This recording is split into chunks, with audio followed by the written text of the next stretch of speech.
right, we're going to talk real quick about the dead step. So we know a lot of athletes find this when they exit the blocks or they initiate some acceleration or whatever it is, and there's that feeling where the hips drop and the athlete loses their position, and they generally don't understand why. And the reality is everything is related to where the foot contacts the ground. So when the athlete pushes out of the blocks and drives, that front foot is creating all the power. The back foot is a fast, quick movement, but where the back foot lands is very indicative of what's going to happen steps 3, 4, 5, and all the way down the track.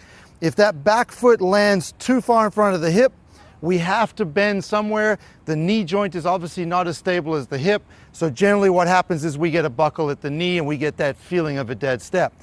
The other way the dead step happens is when the athlete pulls the back foot too soon and it comes through before the extension, the triple extension has happened on the front foot, and now it has to go somewhere. It's sitting in the air and it's like, I don't know what to do, and so it pushes out to the side.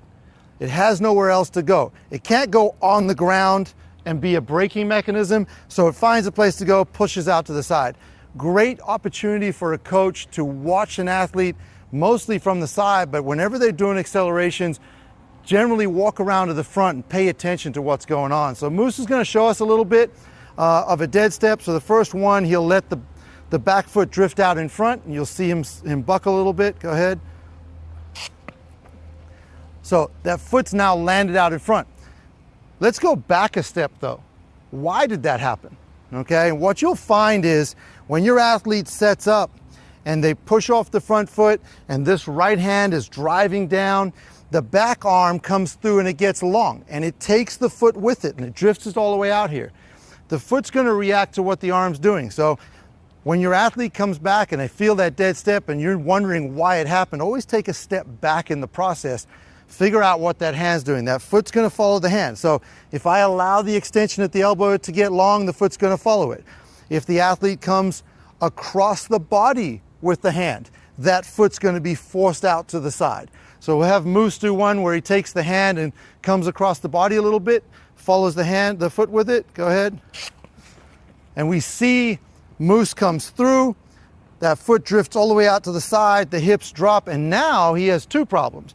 He's not in a position of power because the hips dropped, but he also has to now recenter himself in the lane, so we get a zigzag effect. Now we're back here, this foot has now dropped out of position and the hip is not in a position of power over the foot. So this is a common error, and generally it's an error where an athlete isn't thinking about all the pieces. They've forgotten the hands or they've forgotten the push through the leg and they've drifted this foot through, but it's part of the process. Is why we teach everything in progression.